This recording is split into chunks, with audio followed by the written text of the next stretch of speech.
Hey, let's start the show. For Thursday, February 17th, 2022. Welcome to This Is Only a Test, the official podcast of Tested.com.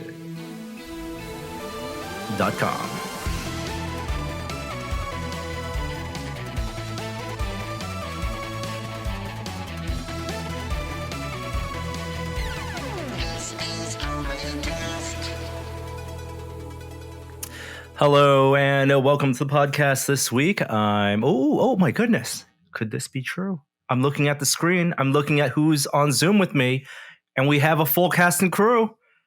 Everyone's here. Everyone is present and accounted for. Jeremy Williams, we missed you last week. Welcome back. Thank you. I missed you guys too. And Kishore, good to see you as well.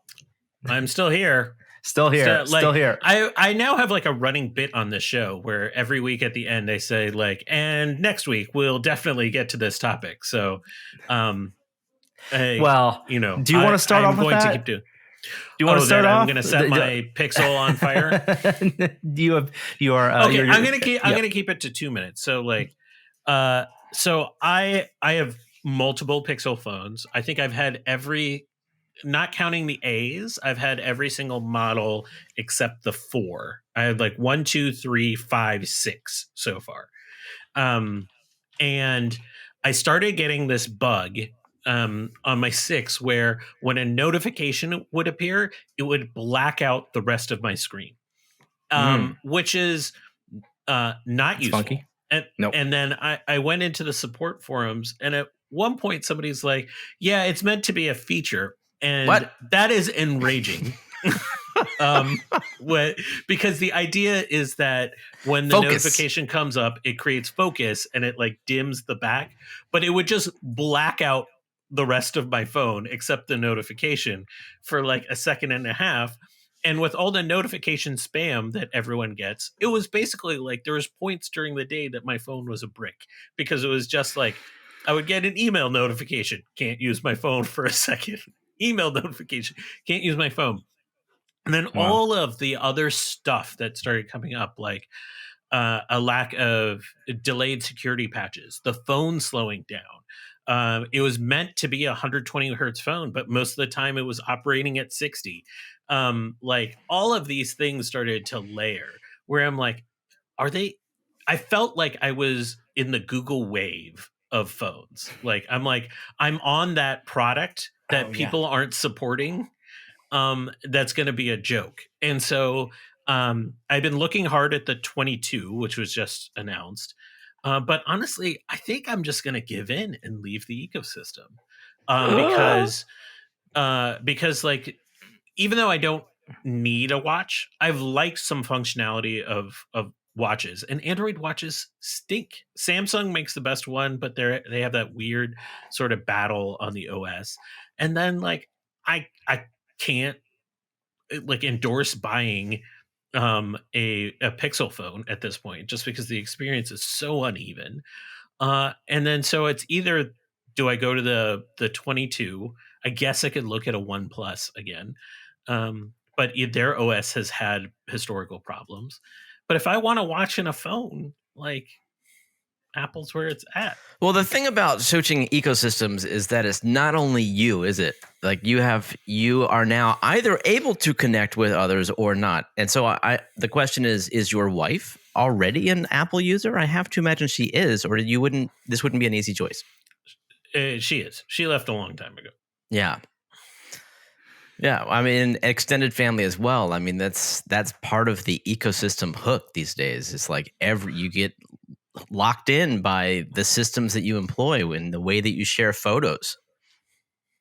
Yeah. I mean, this with what, for example, what Meta owns now in terms of Instagram and WhatsApp, now would have been the smarter time to have some type of phone than they did years ago when they tried the Facebook phone. But yeah, the iMessage is the killer app. Communication, the blue messages. You don't want to be the green guys. Yeah, I will say like that. Now that you're going to be an Apple user, wow, you're already committing them. An iPhone guy, you'll be able to take advantage of AirTags Oh boy. And I had a good experience recently where I took the step months ago of taping an AirTag to my Apple TV remote because they couldn't be bothered to embed one.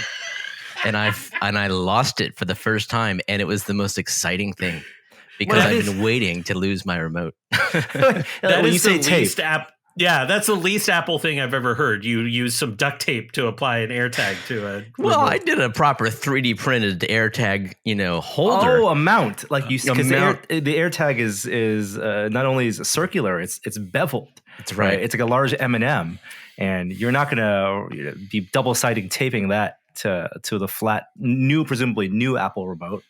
Right. It was pretty cool. Like my phone was like pointing to where the remote was, and it's a beep, beep, beep, beep, beep, beep, and it was underneath the pillow right in front of the phone. Pretty so it cool didn't beep. You still had to hunt for it. You I had did to use that for your the phone. podcast. Okay. Yes. Okay. You played. You did the well, right? You had the wishbone. Yeah. Right? Okay. All right. Well, if I haven't heard a story in a long time that convinced me so much to be part of the Apple ecosystem as that. That was wow. My hope. That was so persuasive. Welcome. Okay. All right. Well, you got your 2 minutes, Kishore. I wish you good luck with whichever choice you end up making. There's no shame in sticking with Android. Every time it feels like there's shame with sticking with Android. I love a lot of those Android phones. I used a OnePlus for a long time, and every time I go back to an Android phone, I wonder. I'm reminded of all the things I can't do on an iPhone, or all the things that on an iPhone they don't let you do. But yeah, that's not here and now. Let's talk about this. Is going to be a very pop culture centric episode because we just had the Super Bowl this past Sunday, and of course, a bunch of movie trailers and commercials and news dropped. I did want to start things off by acknowledging the passing of Abe Dieckman. Very sudden passing, of course, director of the original Ghostbuster, first 2 Ghostbuster films, as well as so many films of the 80s and 70s, and that were very important to this generation. Do you guys want to say a few things about Ghostbusters or about the other movies he directed? I mean, what's left to say about Ghostbusters? It was like my favorite movie. I won a radio contest to see Ghostbusters 2. It's like I was a Ghostbuster for Halloween. My mom made the most epic Ghostbuster costume where she like cut open glow sticks and soaked a shoestring in the glowing liquid. This stuff is encased in glass. She like cut her fingers making it, hooked up to like a wrapping paper thing, and it was awesome. It's like cellophane colored gels in the back. I loved that movie, and of course Stripes, Meatballs. I mean, he's a legend. And I ashamedly have not seen the new film, and so that is clearly the next family movie night. And I understand that while he's not in it, he does contribute to it. I don't know if you guys know that or not, but I won't spoil it, but from what I've read, he provided some motion capture. What? Yeah. In the new film? Yeah. Ivan Reitman? Mm-hmm. I did not know that. And we were on set for some of it. Mm-hmm. No way. Who he mocaps, I won't spoil. Okay. All right. Wow. I'll have to look that up. Of course, yes, Ghostbusters, but also, these comedies that we all kind of grew up. Like, I think of Ivan Reitman films as the films I went to, like Blockbuster and Warehouse, and saw, from Twins to Junior, and obviously what age I am, which age group, not necessarily the Meatballs and Stripes generation, but the Arnold Schwarzenegger in his comedy era generation, which he was a big part of. But I associate, like, I just visualized VHS boxes of his movies, including Ghostbusters. And it's such a fond part of my childhood. Yes, one of my first Halloween costumes, also Ghostbusters. Oh, really? Yeah. Oh, yeah. My dad drew, he painted a mustache on my face for that one. Nice. These are the sense memories that we have. And yeah, all those Ghostbusters toys. And yeah, it was a universe that he and, of course, Dan Aykroyd created. Yeah, and like we didn't even mention how he kind of got his start into all of this as a producer on Animal House. And like there is this genre of Ivan Reitman comedies that have largely disappeared from the landscape. Like now we're left with Paul Rudd being in every comedy movie. But they're edgier than how we remember them too.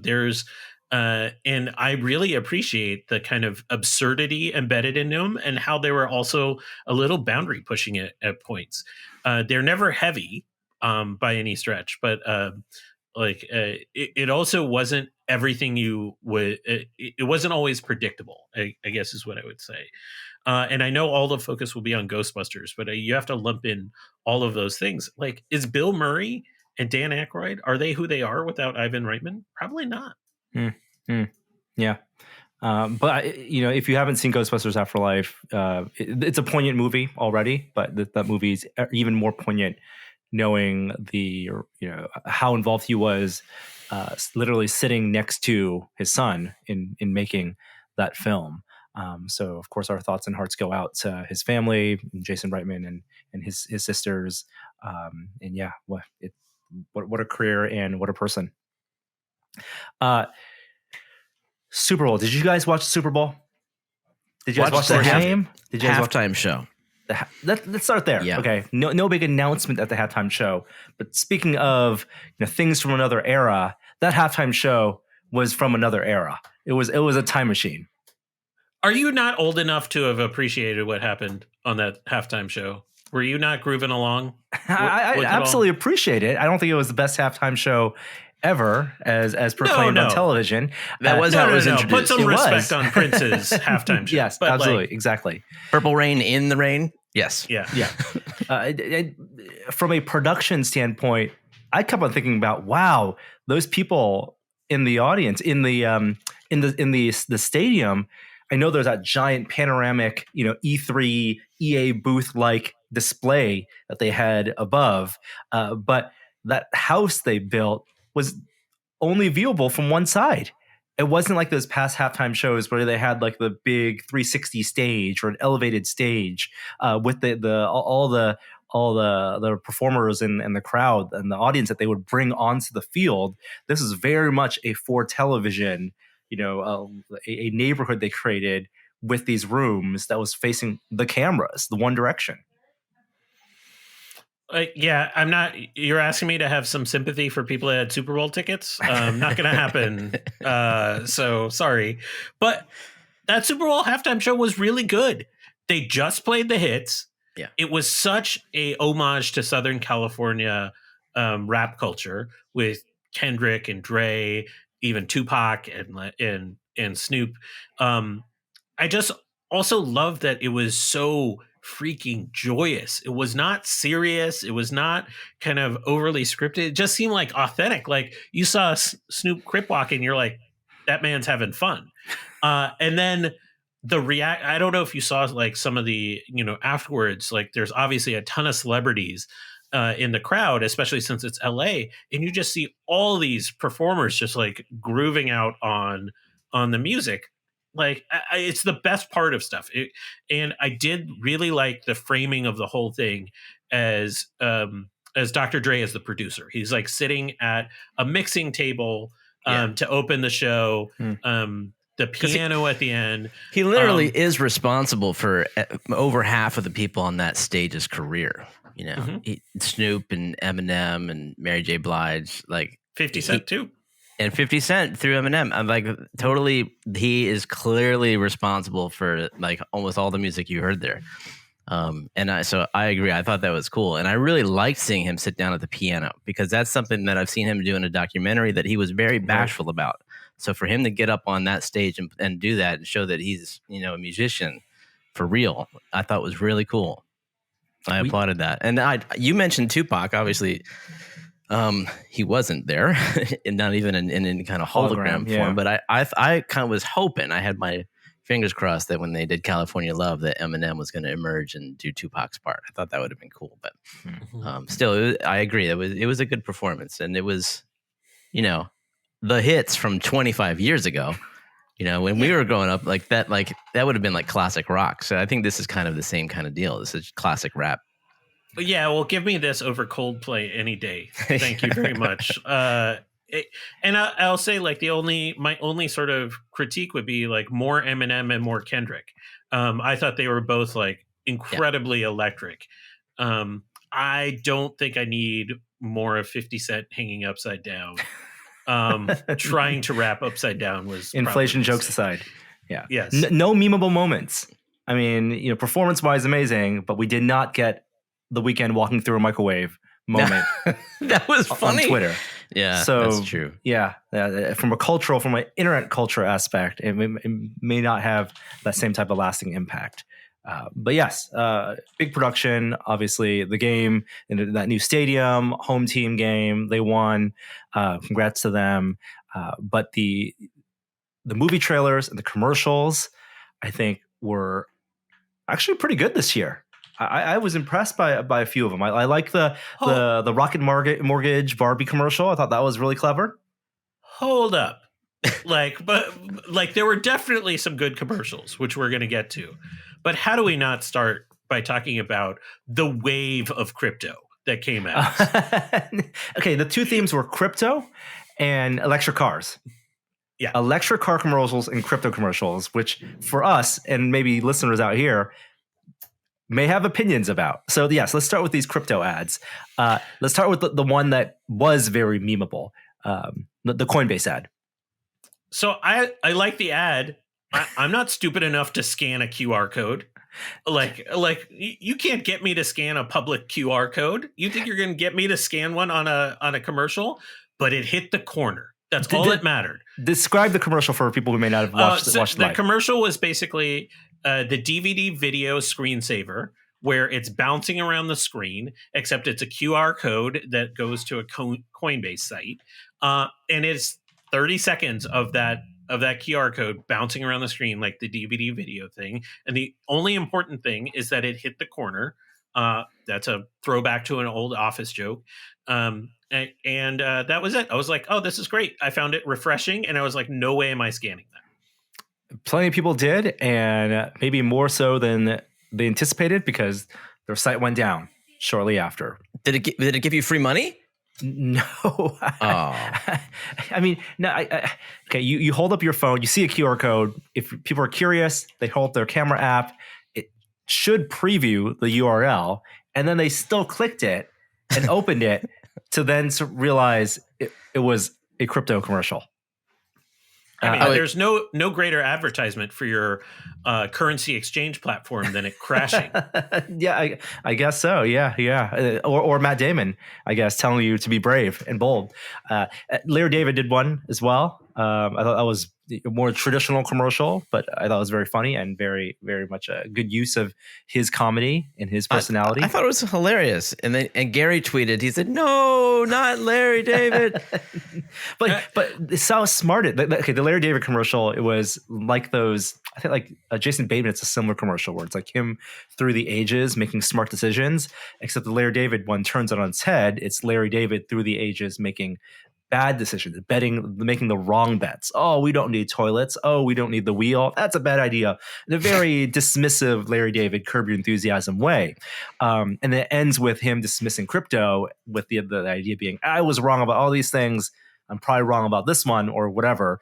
But it's smart for him because he gets paid for it, but it's not real endorsement. He can still walk away from it saying, I still don't believe in crypto, but that's his personality. It's very true to himself. In and of itself, that ad is fine to funny, but you have to take it in context of all the other crypto ads that were on. And to me, it just almost reeked of desperation. It was very much like the thing we're in, and it was like trying too hard. And it's because just the sheer barrage of stuff. So by the time that Larry David commercial aired, which I think was like the second quarter, might have been the third quarter, you'd already seen like 4 or 5 crypto ads. So I was sort of like, enough at that point. And that has almost no reflection about my feelings about crypto. It's just like the amalgam of them all. I don't even remember what the Larry David one was for. Was it for another exchange? Yes, it was. Like The Coinbase? best commercials have that FTX. message. What is this for? They were all for it. I didn't watch all the commercials, but all the ones you saw, the crypto ones, they were all for exchanges that That's people correct. could go and like just casual newbies could go and spend hard-earned real money in exchange for fake money. Yes. Got it. Yeah. And then if you look at, and you have the same with like crypto.com buying the rights to what used to be the Staples Center and that arena, all that money being put in. If you want to talk about what it means for crypto as a thing and what people use, this is the even more mainstreamification of that, right? You would hope that the people watching the Super Bowl, if they're like, that's more of a mainstream audience than the people who push Bitcoin up a couple of years ago when it first went, above 10K, and the more recent kind of surges in that. Like this feels like it's real money being put in to make it a real thing. What about the EV commercials, the electric car commercials? So there was a little bit of vaporware in there, it felt like. And then a few cars where you're like, oh, okay, that seems reasonable. Like, didn't Kia have one? And Kia had the one with the dog. They had the one with the IBO. Yeah, and I was like, I think that's an actual car that's going to come out. Kia has EVs already. Yeah, that's what I mean. It's like it feels like, oh, okay, that's like a real thing. And then there was a few that felt a little more out there to me, whether they're going to be real or not. Yeah, GM had the one with Austin Powers, Dr. Evil, EV. Yeah. There you go. Nice. Right, there's your nostalgia play. The thing I took away is that they're championing mileage, right? You see in the fine print, or what do they talk about, like 300 miles. You have finally that nice milestone of feeling like these are cars that aren't just for getting to work, that you can actually run for a week on a full charge, that make it like a practical, family car. The thing that I can't tell whether some of these cars are like the concept cars or the vaporware cars, because the aesthetics of cars have changed so much. I think these car manufacturers are now pushing out these EVs that don't look like, they're using the EV shift as a way to push out visually a new language of car design. And I'm seeing that shift happen coinciding with the EV shift way more than, the past 20 years of cars. And so if all these cars kind of look really futuristic, and that's why it's hard for me to tell the difference between whether it's a car that is supposed to be their equivalent of like the Model 3 or something that you're just going to see at a booth at CES. So I generally agree with you, except there was an EV ad for the Silverado, which looks like a pickup truck. I mean, it might be like a little more rounded than the one that we see on the street right now, but it doesn't look like a car from the year 3000. It's got that single light though around the front of the car. But that's like how a lot of LED flashlights or headlights have taken the shape of. So it doesn't feel like, you might be like, oh, that looks futuristic, but it's not insanity. Like that BMW car looks wild compared to this. Well, Chevy rolled back the futuristic look of the Bolt, which wasn't all that futuristic, but at least it had sort of these like lightning bolts in the brake lights. And the revision that they released last year, I feel like, is a bit of a, they're subduing it even further. So it doesn't surprise me that they're playing it safe with the Chevy, with the Silverado. That's interesting. Yeah. It seems like they want to have a futuristic car that they can maybe charge that they can put the latest EV features in and charge a premium at, and then the cars that for some segment of the market, based on their research, would prefer just a more traditional looking car but has the EV feature. Yeah, it's really interesting, the mindset of what they think the customers want, at least here in America. You had, of course, your snack ads. There was a Seth Rogen Lay's commercial. There was Pringles commercial. Yeah, I think those are fun. There's also a big VR ad. Meta / Facebook spent millions doing what was like a 30-second ad that I don't. Okay, I'll describe it first if you haven't seen it. Right, it was about a old Chuck E. Cheese like restaurant with animatronic performers creatures and the life that happens to those creatures after the restaurant goes under.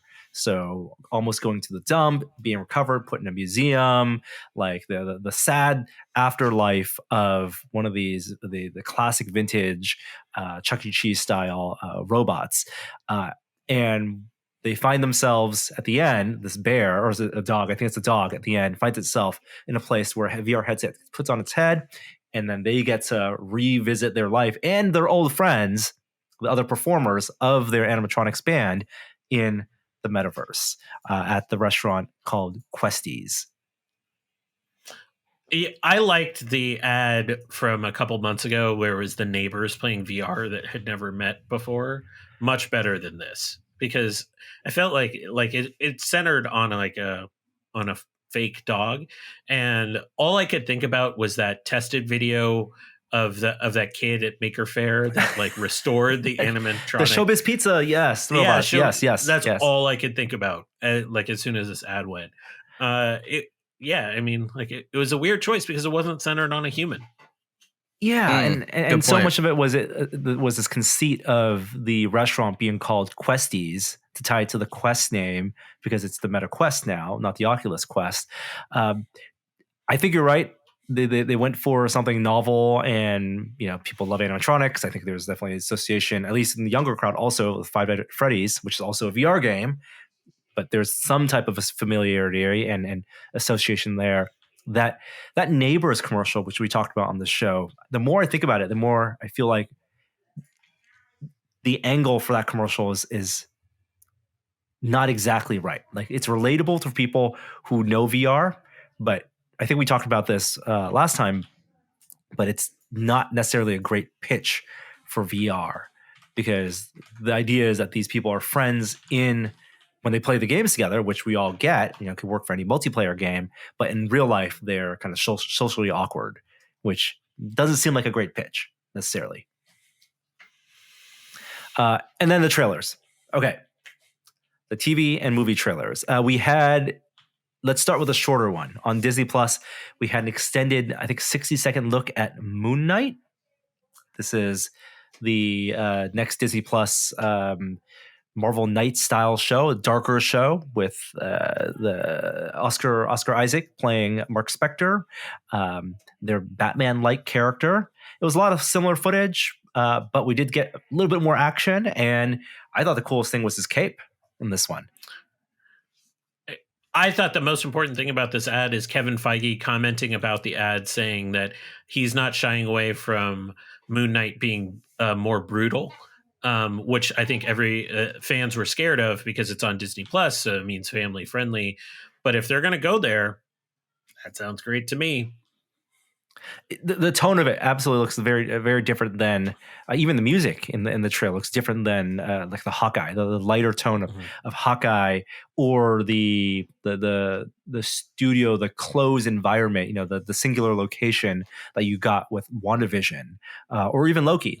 So much of that was in the TVA. Here it feels almost like a thriller, like a Captain America style thriller.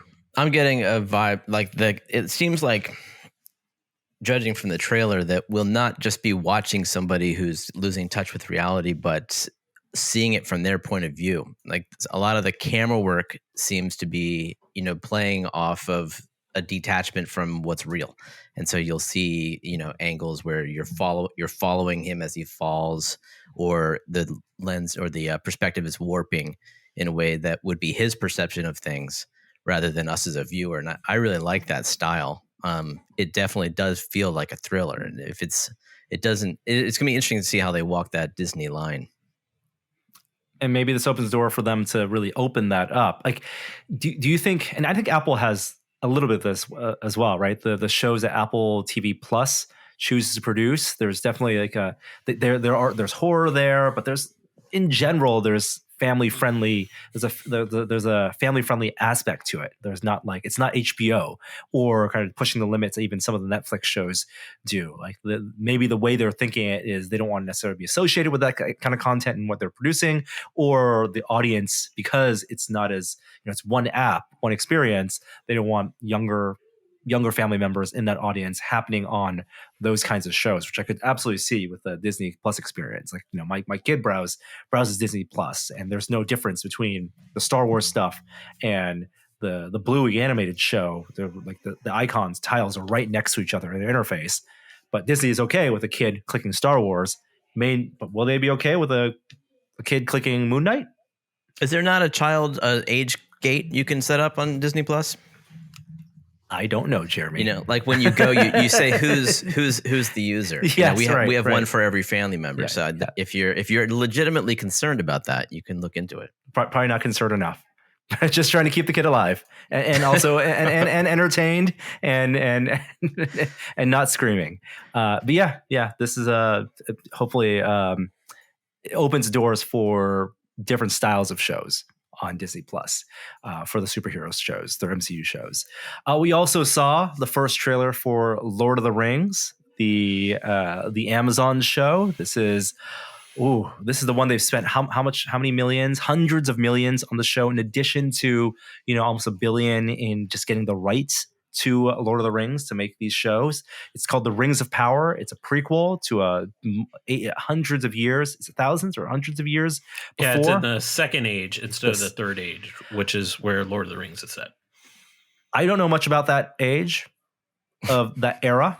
I know the names of the characters. You're more of a scholar of the first age. Yeah, yes, exactly.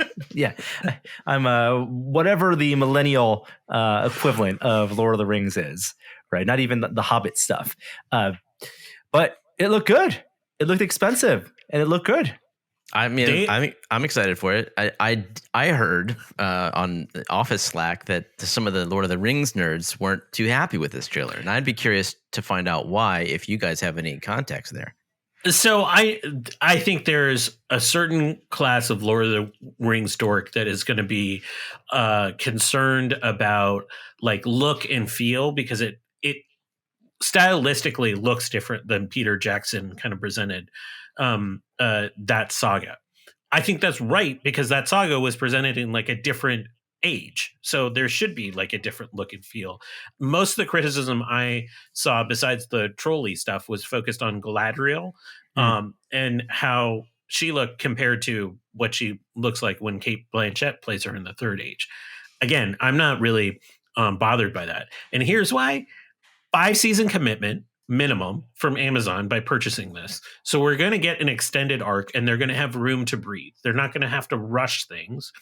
And 2, the Tolkien estate actually has had some say in how the stories are shaped. They don't have like final cut or something like that, but they're making them stay true to some of the source material that is actually inspiring this. So we're going to get a telling that the real like hardcore fans are going to be like, well, okay, that's how it works. Like they're now we're just arguing about style. And frankly, there is money on the screen and sign me up. If I went through the extended edition of The Hobbit, I'm all in on this kind of stuff. Yeah. 5-season commitment tells me that not only can they stretch out the story and pace themselves, and that they're not going to rush to get to a certain milestone for a show that may only be around for 1 or 2 seasons, but also you get the benefits of production amortizing a lot of their costs. There was a Reddit thread I read about some people asking why, in their minds, the perception is that like a HBO Max show looks better than like a Netflix show. And someone chimed in saying that they had worked on productions for both HBO Max and Warner Brothers and also Netflix. And one of the advantages that the existing studios, whether it's CBS or / Paramount and HBO have, is they have existing infrastructure. They have backlots, and they have studio space, and they have existing storage of costumes and art departments and sign departments that they can all tap into, that let them make the dollar stretch a lot further when they're putting $50 million on a season of a show or more. Whereas Netflix and even Amazon and Apple, as newcomers to media, relatively speaking, right? Even though Netflix has been doing it for a decade now, they don't have established studio space. Like those departments, those contract production out internationally and build up production departments, but their expertise is throwing money at development, but not necessarily at buying property in that kind of like physical infrastructure. And so there's that like distinguishing factor, which is nuance, but I think you can kind of see it in like how much maybe green screen style sets are used, and the types of shows, period shows, or even like that's the production design. But if Amazon's doing 5 years of this or 5 seasons of this, right, they can like very much like in the original Lord of the Rings, where they filmed all 3 movies at once, they can spread that money out in a way and front load it or back load it, or make sure, the money really is going to be on the screen and nothing goes to waste. Do you know if it's being shot in New Zealand? I believe yes. I believe the director, they announced the director of The Orphanage, right, was doing all of it. Who also did the second Jurassic World movie. But yeah, I believe a lot of the same locations. Although I don't know specifics of like Weta's involvement or something, Weta Workshop's involvement. Okay. Jeremy has stepped away for 1 second for the perfect time to talk about Marvel stuff. And I did want to save this toward the end because there's a the biggest trailer, the biggest thing that dropped. Spoilers maybe abound in this, but Doctor Strange in the Multiverse of Madness. We had a TV spot followed at the dropped the exact same time as a full trailer online, which has different footage, not the exact same trailers. Let's, without going into specifics, just a general feel from this. Let's go, Kishore. I don't recommend watching this trailer. Really? There's too much stuff in this. It is inviting like frame by frame analysis of all the stuff in it. It just is like, hey, do you want this? Here you go. Do you want this? Here you go. It is a wave of stuff being thrown at you. As usual, though, I think that there's twice as much stuff for you as there is for me. And that's not a dig. Sure. I'm saying you recognize twice as much stuff as I do. Yeah. So the thing I was actually hoping for, and we lost this a little bit when the director changed. I was hoping for a little bit of like a horror kind of scary vibe to this whole thing, and it actually feels a little more manic than it feels horror to me in the way the trailer portrays it. But this looks wild. And so I like the visuals that were represented. I'm a little concerned about just like how much stuff was represented on the screen. How about you, Jeremy? Just impressions without the specifics, since you read differently for you. I mean, you'd mentioned something about not wanting to like spoil anything. Are we actually trying to avoid details in this trailer? We'll talk about the details in a minute. Okay. Just general impressions. I felt like I was glad that I had watched. What was that? What If? I was glad because I kind of felt like I was, I was on the bus and I was like, okay, I recognize some of this stuff. And my family's a huge fan of the original Doctor Strange and the Inception stuff that they did with the city. So I'm glad to see that's back. It definitely looks dark. Like, I mean, right now in my life, I could use a little, optimism and positivity. I don't know if I'm going to be getting it from this film, but something tells me like I can't say everybody lives in the end because, that's not always the case with these films, but it is Disney. I don't know. It looks like an incredible effects extravaganza, and it's got multiple Marvel characters. I'm sure it'll be a huge success. It's just not I don't know. It seems like more of a dark film than I would have anticipated from Doctor Strange, but yeah. This being the next MCU film to come after Spider-Man Far From Home seems like an escalation from the Marvel films we got last year, from Shang-Chi and Eternals, which were not so. One was an origin story, but they were standalone, right? They felt in the mold of introducing you to characters. This being a sequel, and even in the sequels, this doesn't feel like a Ragnarok or Captain America: Winter Soldier. This feels like an end game. Like Marvel with these movies, it feels like they're trying to hit an end game or Infinity War style home run and make big bets on the audience hype, anticipation, and confusion and complexity as well in the story. Well, certainly, it feels like the first film that almost requires you to have followed along on television. Yeah, it is, right? Because not only the live action stuff, you mentioned What If. What If was probably the least watched of all the MCU shows. Maybe it was because it was animated, or maybe because it was its own standalone kind of, without spoiling it, but kind of separate stories, episodic stories, and less serialized than the other shows. But What If is kind of essential viewing here, and they'll have to find out. But from a writing and directing perspective, Marvel can't say, to the world, hey, go watch What If or you won't understand this. And Loki, I feel like Loki's also. I feel like you're right. I think you're right. I think you're right there. Yeah. They're going to have to still create this as a movie where you can understand. They'll have to have the exposition to explain things. In case someone didn't watch WandaVision or What If, right? You can't.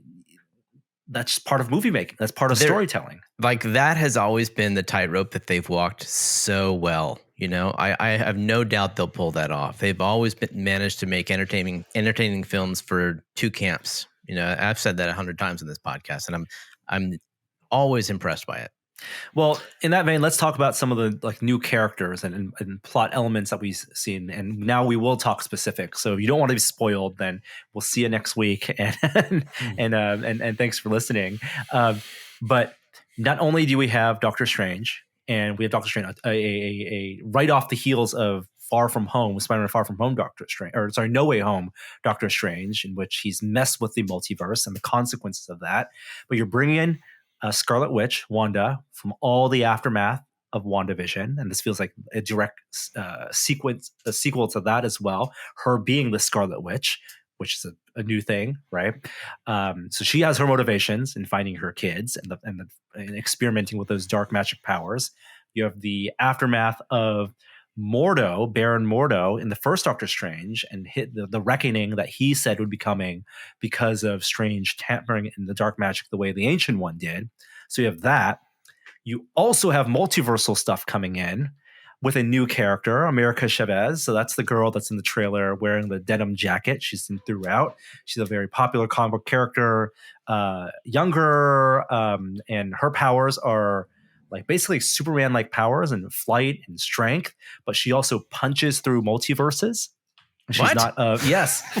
Think of her as like she has the ability to open portals between worlds. That's right. She punches open portals in the shape of stars, much like the star that she has on her jacket. The jacket in the back. So you see glimpses of the trailer where you see these like star outlines, and maybe she and Doctor Strange are falling through them. So they're gonna have to like properly introduce her as well.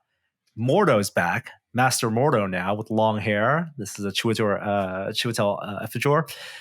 So you have that, and then you see the weirdest part, the most mind-breaking part of this trailer is a scene where Doctor Strange is handcuffed, and he's being escorted through a futuristic, what looks like the British Museum, probably not, but by Ultron-style robots, and then approaching what looks like a council of sorts, an elevated 7 chairs of shadowy figures, of whom one voice you hear, who's clearly Patrick Stewart, the mystery man, as subtitled mystery voice, mystery man. It's Patrick Stewart saying something to the tune of, shall we tell him the truth now? You get a glimpse of someone who looks like they're either wheelchairing up forward or leaning forward with a bald head. So how did you feel when you saw that scene, guys? I was initially just sort of taken aback when I heard his voice. Like, his voice is so iconic. And I was like, oh, mutants in the MCU. Here we Captain are. Picard, Locutus in the MCU. Yeah. But then I took kind of a step back and like what it rung to me as, and I think most people are here, is like Illuminati, which are a group of like a council within the Marvel universe that oversee big things. And this would probably be some sort of like multiversal Illuminati that are like bringing Strange forth because he's like violated the boundaries of different universes or something. Yeah. Though that Illuminati council contains very important Marvel characters, and I won't spoil it for Jeremy, but one of them is Charles Xavier.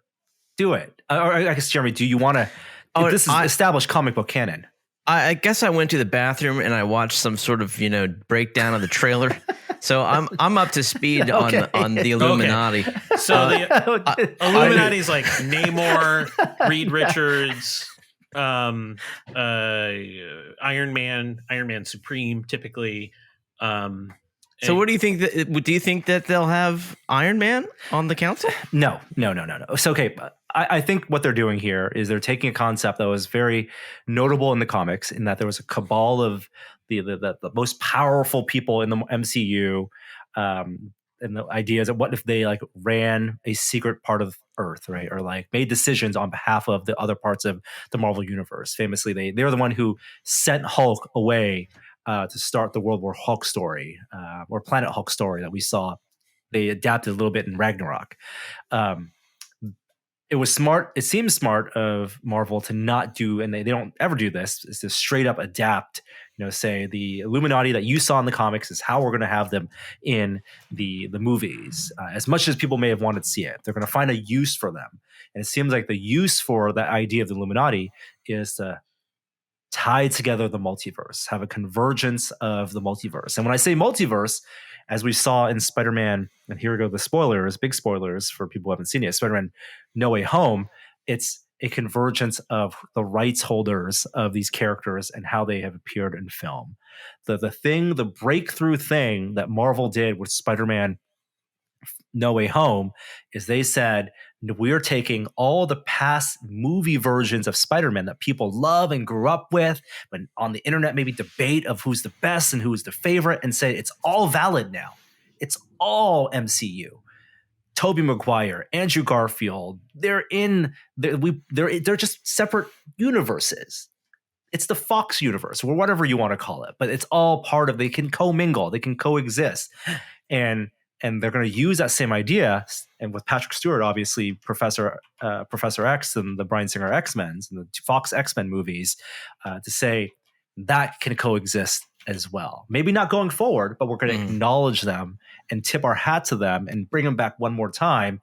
And it may not even be that Professor X, because we saw in Logan, in that movie, that was the end of that Professor X's journey, that story, and how they saw what happened to Wolverine and Xavier, like their spoiler deaths in that movie is the culmination of those characters' journeys. But here is just, again, the actor playing that role to tip the hat. And so the speculation that you might have seen as you were in the bathroom, Jeremy, watching your YouTube video, is that some of the other shadowy figures may be other familiar characters. Again, a way to bring Mr. Fantastic, Reed Richards, into the MCU, and maybe use Owen Grufford, the guy who played Mr. Fantastic in the Fox movies. And again, a tip of the hat to what was before, but not say this will be our Reed Richards going forward in the MCU. We can recast. John Krasinski can take the role, or whatever going forward. They don't have to make any announcements with this. They can use it just as a way to conveniently have versions of those characters and have fans going nuts when they see them for the first time in theaters. The same with Black Bolt, Anson Mount, who plays Christopher Pike in the Star Trek TV show. He played Black Bolt, which is a Inhuman. It's a very much like a regal figure in the MCU. He's a part of a regal figure in the Marvel comics. They could again have him, again, a tip of the hat to the TV show that they made that never gained any traction. The theory I disagree with most is the presence of Iron Man. I don't think there will be an Iron Man. I think that would be a step too far, especially if you're going to do Iron Man. The speculation is you're going to bring you're going to bring Robert Downey Jr. back for this role. I don't think Robert Downey Jr. would do it. Not for this type of cameo. I think it would be kind of he's done with the character. It would not be worthy of his return. If he was ever going to come back to the MCU, it would be for a grander, bigger moment, not a middle of Phase 4 moment, especially when they have a heavy hitter like Patrick Stewart already kind of filling that role. And so you might have seen some speculation. What if instead of Robert Downey Jr. as Iron Man, they go real bonkers and Tom Cruise is there as Iron Man? I'm sure some people have heard and speculated that. I don't think. Wait, was he originally up for the role? That's the thing. That is the case. It would be a meta acknowledgement that Tom Cruise was up for the role of Iron Man alongside Robert Downey Jr. And in our timeline, our variant, we chose, the casting directors chose Robert Downey Jr. John Favreau chose him. Now they're making a film not just for super fans of the films, but fans that know about the filmmaking process. And I don't think they would go that step too far. I think the presence of the personality of Tom Cruise outside the mega superstardom and all, I think you get more laughs at the screen than you would get gasps of joy and euphoria that you got with what you saw in Spider-Man No Way Home. It'd be too much of an inside joke, even for Marvel. That's my speculation. That's my theory. That was way deeper than my potty break, man. I appreciated that. The only thing I would add is I think the real story is going to revolve around Strange and the Strange variants that we see in the trailer. Oh yeah. There's one that seems to may have come from the last episode of What If. There's one that we call Defender Strange. We see versions of him, and I could imagine a large part of the story of whatever mission that he's going on to kind of repair the damage. He has to encounter those people. I am shedding a tear in advance for Wong. I think this might be the end of Wong. What? Come on, Mordo showing up. That doesn't look good for Wong. And Wong looked beat up when he was in the trailer. He had like a cut on his face and stuff. I would hate for them to kill off Wong, especially with how present he's been in the other parts of the MCU. Yeah. From like Shang-Chi. And those are relationships and those are scenes that we have yet to see that I would like to see more of. But I guess it's two Benedicts, right? It's Benedict Wong who plays Wong. There's room for two Benedicts in the MCU going forward. I agree, but we're not coming out of this with everybody alive. There's your tagline. I just want to point out, in my opinion, that Benedict Cumberbatch is one of the better of the actors in the Marvel MCU, and for him to be able to play different characters, I think is going to be a joy to watch on screen, as it will be for him to perform. I'll say one last thing or two last things in terms of what was glimpsed in those scenes and what they could imply. The Sinister Strange, as I think it was captioned, may not be the same Doctor Strange that we saw in What If, the one who was consumed by grief, and because that one was so powerful, although they may be calling back to it, but I don't know if that's the exact same one. But there's a zombie Strange, and I think only in the Super Bowl spot, not the trailer released online, you did see zombie Wanda as well, who was an extremely powerful force in the What If animated series. So again, they have to explain zombies and zombie versions of those characters if those are who are actually being portrayed. But that's very Sam Raimi. Zombies, the undead, Sam Raimi, right? They got the right director for that. And then one last bit of two last characters. You saw a powerful on like flaming or cosmic character that people thought could have been like a superior Iron Man. I think it's Captain Marvel. It looked very more like Monica Rambeau. Whoa. And you had their encounters, and she was introduced in the WandaVision show. So I think this would be a natural place for her to show up, or a version of her to show up before she's in the Marvels show or the Marvels movie. And then on the poster, there was a one-sheet poster. It's a beautiful piece of art that was released to promote the movie. You see one of the shards of glass, which I think are supposed to represent different shards of reality. On one of those shards of glass, you saw a shield that looked like Captain Peggy Carter's shield, not Captain America's shield from What If. And so the big speculation is whether Peggy Carter, Captain Carter, Haley Atwell will appear in this in live action. If they're giving away Patrick Stewart in a Super Bowl trailer in this months before release, for me, I'm excited about what they haven't shown and what will be revealed when we get to see this in theaters. All right. Agreed. There goes our deep dive into the Doctor Strange, and in the Multiverse of Madness trailer, lots bits of pop culture news. Netflix announced that they have secured the rights for Bioshock, and no word on how that's going to be, movie, TV show, who's involved, but apparently Take-Two and Netflix have a deal, and we're going to see that on screen at some point, which I think fans of the game, of which I am one, would love to see. Hopefully a multi-season TV show. Blade Runner is coming back in some form, live action, with Blade Runner 2099. They announced a showrunner for that, and Ridley Scott may be interested in directing, which would be amazing, since this kind of expands on that universe 50 years after what we saw in 2049. And then last bit, we are 1 week, just a little over 1 week away from Steam Deck reviews embargo being lifted. A lot of people have shared that they, friends of ours and other people in the games press and Harvard's press have said that they have Steam Decks. And so you can expect reviews to be dropping, I think, 10 a.m. next Friday. Valve, for its part, has been updating Proton, the compatibility layer for games. So Proton 7.0 updated on SteamOS with easy anti-cheat support. So you're seeing a lot of these easy EAC games are working on Linux. And then also they're doing their independent verification of games. And it looks like they have over 600 games they've tested, of which I think over half of them they say are work just fine on Steam, and the other half are quote unquote playable. So that's a lot of games on Linux.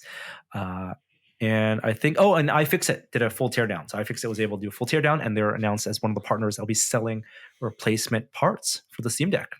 That's great. That's great.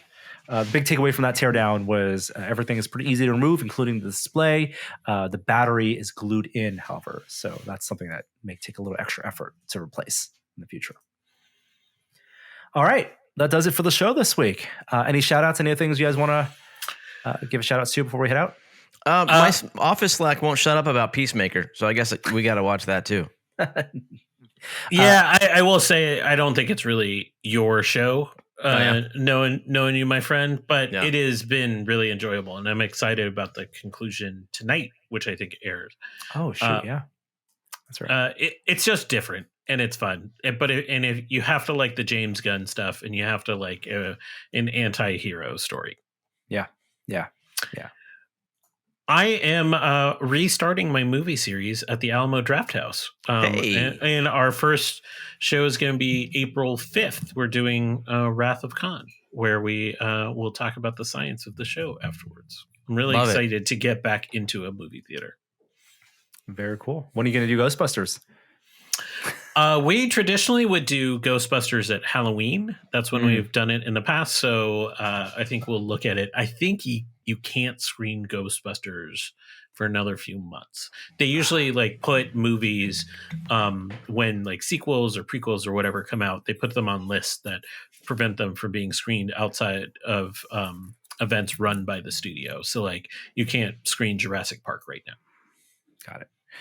All right. And Jeremy's got a dog. Say hi, Mango. Oh my goodness. That's a very, very shy. cute puppy. He's too shy. Oh, so furry. Rub that belly. Rub that belly, Jeremy. Oh, yeah. It deserves all the good rubs. All right.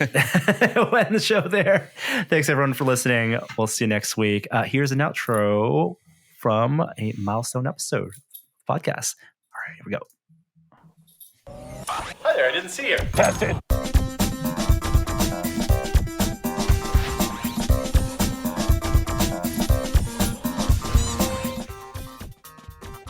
Alexa.